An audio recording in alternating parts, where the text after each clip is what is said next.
Estados Unidos quiere asaltar el petróleo del Esequibo venezolano. ¿Qué es el Esequibo o la Guayana Esequiba? También conocida como territorio del Esequibo o región del Esequibo.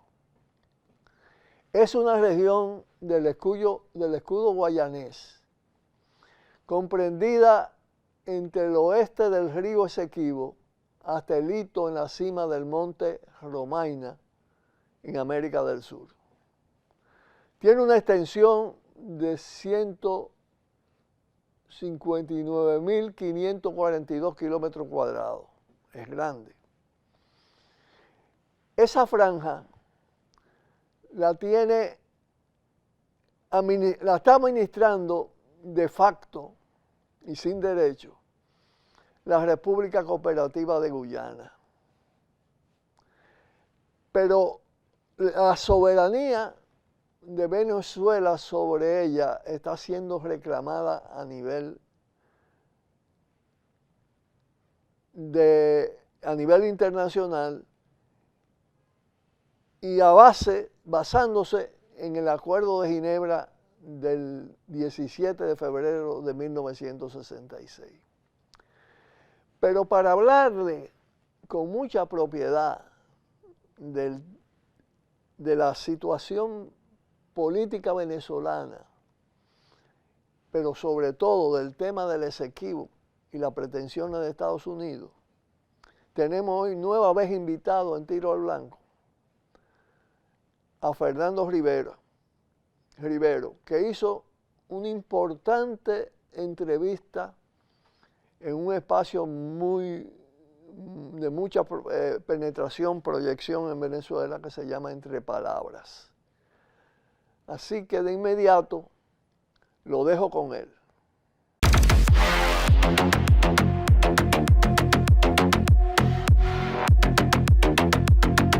Saludos a todos los que a esta hora sintonizan Venezuela News. A través de todas sus plataformas, una nueva edición de Entre Palabras. Mi nombre es Jesús López. Hoy vamos a hablar de política nacional, política partidista y algo que tiene que ver con toda Venezuela y todos sus habitantes.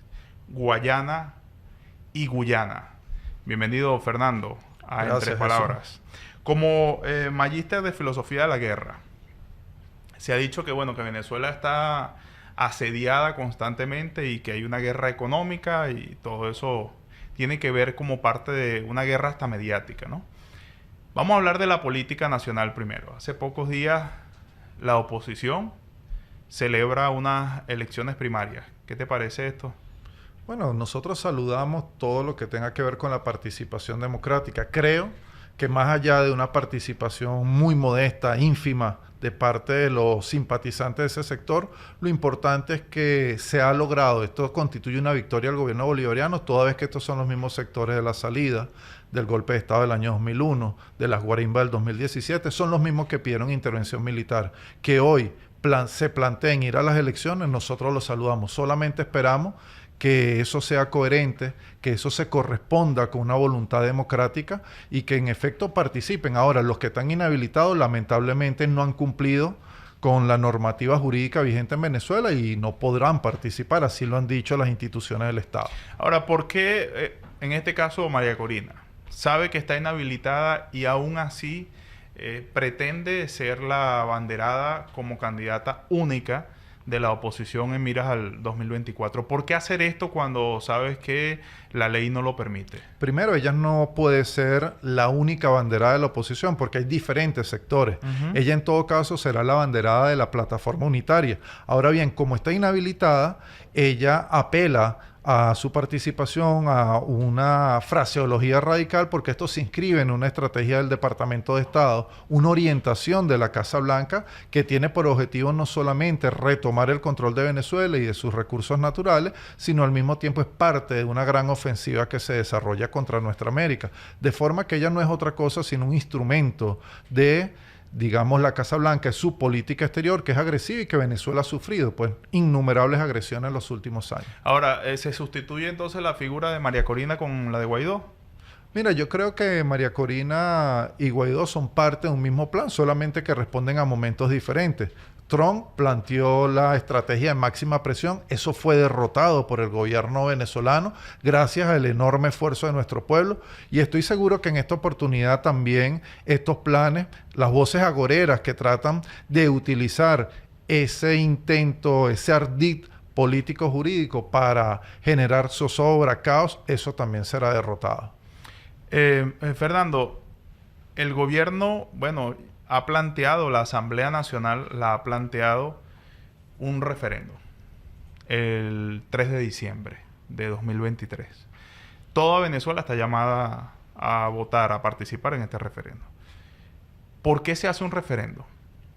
Para que la población un poco y los que nos están viendo se entienda si la mayoría, no me cabe la menor duda de que sin tilde político, están de acuerdo de que ese territorio es venezolano. ¿Por qué un referendo? Lo primero es que la defensa del Esequibo es una causa de unidad nacional. Todos los venezolanos y venezolanas de bien, quienes no están alineados, que es la gran mayoría de los venezolanos y venezolanas con los intereses de potencia extranjera, defienden el Esequibo. Ahora bien, en abril, 8 de abril de 2024, se vence el último momento, expira el laxo para que Venezuela presente sus argumentos, su defensa ante la Corte Internacional de Justicia. Ahora bien, eso ha sido, digamos, motivo de un gran debate porque la Corte no tiene competencia para conocer de este caso, toda vez que el Acuerdo de París del año 1966 establece que las partes, República Cooperativa de Guyana y República Bolivariana de Venezuela, deben buscar de acuerdo, de conformidad con ese acuerdo, con ese tratado internacional, una salida negociada de mutuo beneficio. Okay. Eso no ha sido posible toda vez que de forma unilateral el gobierno de Guyana, que lamentablemente responde al mandato de los Estados Unidos y particularmente de la Exxon,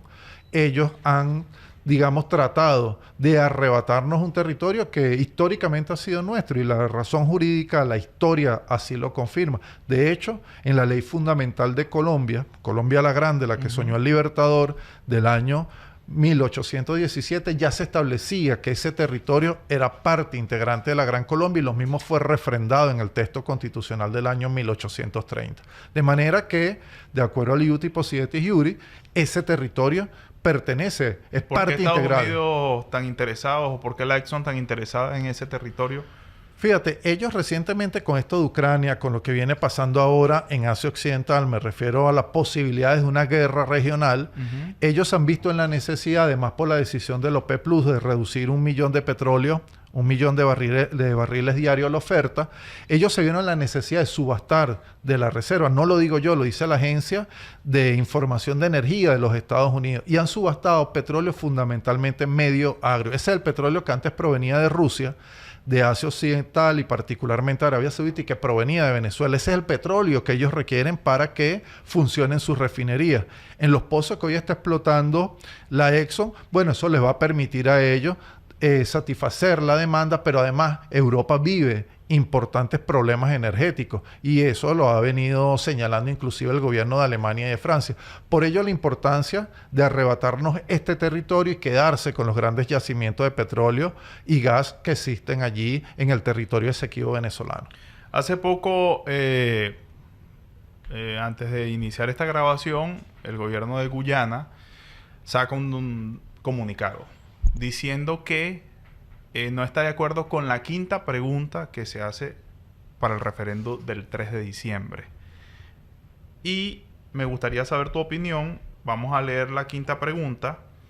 Dice, pregunta de referendo consultivo. ¿Está usted de acuerdo con la creación del Estado Guayana Esequiba y se desarrolle un plan acelerado para la atención integral a la población actual y futura de este territorio que incluya entre otros los otorgamientos de ciudadanía y cédula de identidad venezolana, conforme al Acuerdo de Ginebra y el derecho internacional incorporado en consecuencia dicho Estado en el mapa del territorio venezolano? ¿Por qué el miedo a esta quinta pregunta? Bueno, en definitiva porque el Estado en la teoría política moderna se conforma de tres cosas: territorio, población y la potestad de imperio, la posibilidad de aplicar leyes. Esto le permitiría a Venezuela un ejercicio, digamos, de soberanía real y, por supuesto, la República Cooperativa de Guyana, su gobierno particularmente, se va a oponer porque ese es el dictamen que se establece desde Washington. Ahora bien, ¿por qué preocupa fundamentalmente esto? Porque esto va a colocar a todo el pueblo venezolano de cara a la defensa de un territorio que ha sido, digamos, conculcado ayer por el Imperio Británico y desde 1899 con el contubernio cómplice entre Estados Unidos, lamentablemente un representante ruso y el gobierno inglés, este territorio nos fue arrebatado. Y creo que esta pregunta va a ser determinante de cara, digamos, a una política de soberanía plena con relación a ese espacio territorial. Nicolás Maduro, el presidente de Venezuela en medio de la escena internacional. ¿Cómo ves la figura del presidente Nicolás Maduro?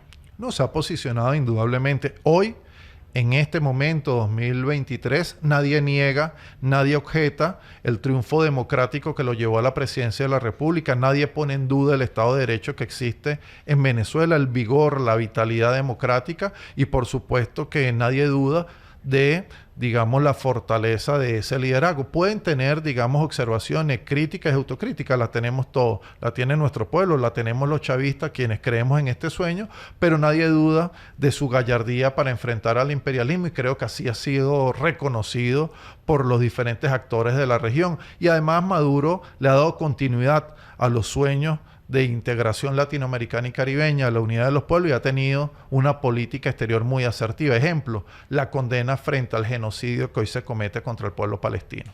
Que el gobierno de Joe Biden se sentara, se llegaran a algunos acuerdos, ¿es una victoria de Estados Unidos o de Venezuela?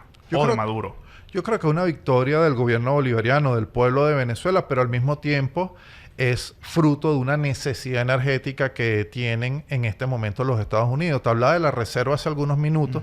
Ellos han venido disminuyendo peligrosamente sus reservas y ya se proyecta un incremento de los precios en este invierno que va a cerrar el año 2023, pero además un incremento de la demanda de petróleo para 2024. Todo esto configura un escenario donde, y yo debo decirlo, quizás suene duro, Jesús, pero es la verdad, los señores que están sentados en la mesa son unos monigotes que, digamos, es Blinken, es Biden, quienes determinan cuál es su papel en la mesa. Este es un acuerdo en términos reales entre el gobierno bolivariano de Venezuela, nosotros tenemos un gobierno legítimo, y el gobierno de los Estados Unidos, que utiliza a estos señores en función de una agenda que se determina en la Casa Blanca. Esa es la realidad. Ahora, si nosotros en este momento tuviéramos que, digamos, llegar a una conclusión de quién es la victoria en esta etapa de la lucha, yo diría que es del gobierno bolivariano, indudablemente.